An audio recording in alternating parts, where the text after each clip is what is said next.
Hello everyone, मैं हूं सिद्धांत श्रीवास्तव और आज हम लोग देखने वाले हैं सब्जेक्ट वर्ब एग्रीमेंट का पार्ट नंबर 12।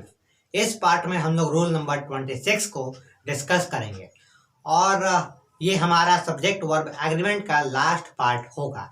यानी कि इस वीडियो के बाद ये सब्जेक्ट वर्ब एग्रीमेंट समाप्त हो जाएगा और मैं सब्जेक्ट वर्ब एग्रीमेंट का एक प्लेलिस्ट बना दूंगा जिसके अंदर की टोटल ऑफ 12 वीडियोज होंगे। ठीक है, तो रूल नंबर 26 को देखने के पहले हम लोग ये देख लेते हैं कि ये मैंने जितने भी वर्ड्स लिखे हुए हैं ये सारे के सारे जो वर्ड्स हैं ये सिंगुलर हैं और इनके साथ सिंगुलर वर्ब का प्रयोग होगा। लेकिन अगर आप इन वर्ड्स को याद नहीं भी करें तो कोई दिक्कत नहीं है। क्यों दिक्कत नहीं है ये मैं आपको बताता हूँ। यहाँ पर क्या लिखा हुआ है? डिजीज नेम्स, यानी कि बीमारियों का नाम है। ठीक है, बीमारी का नाम है। गेम्स या फिर स्पोर्ट्स का नेम, यानी कि किसी स्पोर्ट का ये नाम है। ठीक है, जितने भी यहाँ पर नाम दिए गए हैं किसी स्पोर्ट का नाम है। यहाँ पर सब्जेक्ट का नाम है और यहाँ पर प्लेसेज का नाम है। ठीक है, इसका मतलब कि मैंने सिर्फ और सिर्फ यहाँ पर किसी भी चीज के नाम की ही बात की है और आपको पता होगा कि किसी भी नाम के साथ सिंगुलर वर्ब का ही प्रयोग होता है। यानी कि मान लीजिए हमारे देश का नाम इंडिया है तो इंडिया के साथ आप सिंगुलर वर्ब का ही प्रयोग करेंगे। इंडिया के साथ इज ही आएगा, आर नहीं आएगा, क्योंकि इंडिया एक कंट्री है। इंडिया 15-20 कंट्री नहीं है, इंडिया एक ही कंट्री है। ठीक है, इसी तरीके से किसी भी इंसान का नाम हो या फिर किसी भी बीमारी का नाम हो या फिर किसी भी चीज का नाम हो, अगर नाम है तो उसके साथ सिंगुलर वर्ब का प्रयोग होता है जनरली। ठीक है, तो मैंने बताया है कि अगर ये 4 तरीके के नाम हो, disease names, games, sports names, name of subject, names of places, इनके साथ सिंगुलर वर्ब का ही प्रयोग होता है। लेकिन अगर आप देखने का प्रयास करें तो आपको इन सारे वर्ड्स में एक चीज कॉमन दिखाई देगी, वो है एस। लास्ट में इन सारे वर्ड्स के एस आ रहा है। रूल नंबर 26 का कहना यही है कि अगर किसी नाम के लास्ट में, डिजीज के नाम के लास्ट में, गेम या फिर स्पोर्ट के लास्ट नेम के लास्ट में, सब्जेक्ट के नेम के लास्ट में, प्लेसेज के नेम के लास्ट में अगर एस या फिर ई एस लगा हुआ है तो वो सिंगुलर वर्ब ही होंगे, सिंगुलर नाउन ही होंगे, सिंगुलर नाउन ही होंगे और उनके साथ सिंगुलर वर्ब का ही प्रयोग होगा। एस एस नहीं भी लगा हुआ है तभी सिंगुलर वर्ब का ही प्रयोग होगा और वो भी सिंगुलर ही होंगे। लेकिन बताने का मतलब ये है कि एस और एस लगता है तो जनरली लोगों को लगता है कि ये प्लूरल है, लेकिन ऐसा नहीं होता है। अगर किसी चीज का नाम है तो उसको आप सिंगुलर मानिए। तो यही है रूल नंबर 26 का कहना। और इन वर्ड्स को आप याद नहीं भी करें तो कोई दिक्कत नहीं है। ठीक है, तो हम देखते हैं रूल नंबर 26 का पहला नंबर सवाल। Mathematics blanks not an easy subject. Option है एज या आर। यहाँ पर क्या आएगा? मैथमेटिक्स एक सब्जेक्ट है, आपको ये तो आपको पता ही है। और नहीं भी पता है, पता तो होगा ही लेकिन नहीं भी पता है तो यहाँ पर लिखा हुआ है सब्जेक्ट। ठीक है, मान लीजिए मैथमेटिक्स तो आपको पता है, आपको दे दिया जाता है फोनेटिक्स, यहाँ पर लिखा हुआ है फोनेटिक्स, तो आपको नहीं पता है कि ये सब्जेक्ट है कि नहीं है। ठीक है, तो आपके सेंटेंस में तो लिखा ही हुआ होगा लास्ट में सब्जेक्ट, तो आपको पता चल गया कि ये सब्जेक्ट है, इसके लास्ट में एस आया है। ठीक है, तो यानी अगर ये सब्जेक्ट है तो सब्जेक्ट का नाम है। ठीक है, तो ये अगर सब्जेक्ट का एक नाम है तो यहाँ पर क्या आएगा? इज आएगा, क्योंकि यहाँ इज जो है वो सिंगुलर वर्ब होता है। ठीक है, कोई दिक्कत नहीं है इसमें, ये तो आपके लिए आसान हो गया। मीजल्स, ब्लैंक्स और डेंजरस डिजीज।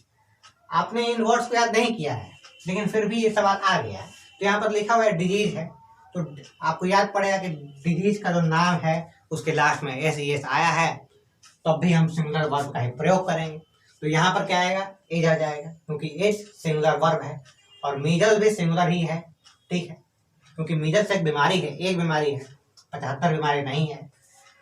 अगला सवाल देखते हैं। The United states blanks a great country. ठीक है, तो यूनाइटेड स्टेट्स, इसके भी लास्ट में एस ई एस आया है तो यहाँ पर आपको क्या करना होगा? ये भी एक ही देश है। ठीक है, यूनाइटेड स्टेट्स एक ही है। ठीक है, 100-120 नहीं है। तो यहाँ पर आप क्या करेंगे? इसको भी आप सिंगुलर मानेंगे और सिंगुलर वर्ब का प्रयोग करेंगे, तो यहाँ पर आ जाएगा एज। ठीक है, काफ़ी आसान है ये, और इन वर्ड्स को याद करने की कोई ज़रूरत नहीं है, लेकिन आप चाहें तो याद कर भी सकते हैं। अगर याद कर लेंगे तो आप मतलब अलग ही लेवल पे आ जाएंगे। ठीक है, तो इसको हम देखते हैं रूल नंबर 26 में। रूल नंबर 26 का ये भी दोनों सवाल है, और इसमें कोई थोड़ा सा अलग तरह का कॉन्सेप्ट है। बस आपको एक वर्ड ध्यान में रखना है, वेजेस। ठीक है, वेजेस क्या होता है? तनख्वाह। ठीक है, वो एक दिन का भी हो सकता है, एक महीने का भी हो सकता है, एक साल का भी हो सकता है, ये आपको पता होगा, कई बार आपने इस वर्ड को देखा होगा। तो कहने का मतलब ये है कि मॉडर्न इंग्लिश में वेजेस को आप प्लूरल मानते हैं, और इसमें प्लूरल वर्ब का प्रयोग करते हैं। अगर किसी सेंटेंस में वेजेस सब्जेक्ट है तो आप उसके साथ प्लूरल वर्ब का प्रयोग करते हैं। ठीक है, मॉडर्न इंग्लिश का यही मानना है। तो प्लूरल का प्रयोग करते हैं तो क्या आएगा? यहाँ पर आर आ जाएगा। सिर्फ आपको यही बात दिमाग में रखनी है कि वेजेस के साथ प्लूरल आता है, और कोई वर्ड नहीं, सिर्फ वेजेस की बात हो रही है। स्पेशल इनके लिए ये रूल बना हुआ है, यही ये कॉन्सेप्ट सिर्फ और सिर्फ इसी वर्ड के लिए बना हुआ है, वेजेस। काफी अच्छा स्पेशल रूल है, ये स्पेशल वर्ड है। ठीक है, लेकिन हर जगह वेजेस के साथ आप प्लूरल वर्ब का प्रयोग कर सकते हैं, हर जगह कर सकते हैं, लेकिन एक जगह को छोड़ के। ठीक है, वो जगह कौन सी है? ये वाला सेंटेंस। अगर ये सेंटेंस आपके एग्जामिनेशन में आ गया तो आपको यहां पर सिंगुलर वर्ब का प्रयोग करना पड़ेगा। ठीक है, तो इस सेंटेंस को आप याद ही कर लीजिए। ठीक है ना, तो the wages of sin blanks death. ठीक है, ये किसी अच्छे किताब में लिखी गई थी, काफी महान एपिक किसी किताब में लिखी गई है, मुझे नहीं पता किस किताब में लिखी गई है, लेकिन उस समय मॉडर्न इंग्लिश का प्रयोग नहीं होता था, तो यहाँ पर सिंगुलर वर्ब का प्रयोग किया गया था। तो वो उस महान किताब में लिखा हुआ है, the wages of sin is death, तो आप इज ही भरेंगे वहां पर। ठीक है, तो यहाँ पर सिर्फ और सिर्फ इज को आपको याद रखना है, हैज हैव कुछ भी नहीं, ऐसा कुछ नहीं, वॉज कुछ भी नहीं, इज ही होगा। तो आप इस सेंटेंस को याद कर लीजिए, क्योंकि ये सवाल अगर आ गया तो कई बच्चे यहाँ फंस जाएंगे। लेकिन मेरा ये जिम्मेदारी बनता है कि अगर मैं इस टॉपिक को पढ़ा रहा हूँ तो आपको सब कुछ बता दूं, कोई भी चीज ना छूटे और आप बेस्ट लेवल पर आ जाएं।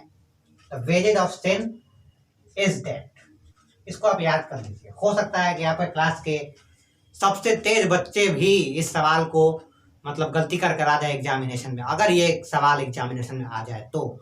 और अगर आप एक एवरेज स्टूडेंट हैं तब भी आप इस सवाल को करके आ जाएंगे, और अगर एवरेज नहीं है तो मुझे बहुत खुशी है कि आप एवरेज नहीं हैं। मुझे उम्मीद है और मुझे पता है कि आप काफ़ी इंटेलिजेंट हैं, और अगर आपके मार्क्स नहीं भी आते हैं उस तरीके से, फिर भी मुझे उम्मीद है कि आप इंटेलिजेंट हैं, और इंटेलिजेंट आप जरूर होंगे, और आप शायद मेहनत नहीं करते हैं, लेकिन अगर आप कंसिस्टेंसी के साथ पढ़ाई करना शुरू कर दें तो आपको बोर्ड एग्जामिनेशन में वो रिजल्ट दिख जाएगा। और मैंने कई लोगों को देखा है एवरेज से इंटेलिजेंट बनते हुए बोर्ड एग्जामिनेशंस में। ठीक है, तो आप अपना परिभाषा बदल दीजिए, आप लोगों को बताइए कि आप इंटेलिजेंट हैं। ठीक है, तो हमने देखा रूल नंबर 26 में कि किसी भी कोई भी नाम हो, सब्जेक्ट का नाम हो, डिजीज का नाम हो, स्पोर्ट्स का नाम हो, प्लेसेज का नाम हो, उसके लास्ट में एस आया ईएस आया मतलब नहीं है, उसको सिंगुलर ही मानेंगे। और इसी तरीके से हमने यहाँ पर इज लगा दिया, यहाँ पर इज लगा दिया, यहाँ पर भी इज लगा दिया।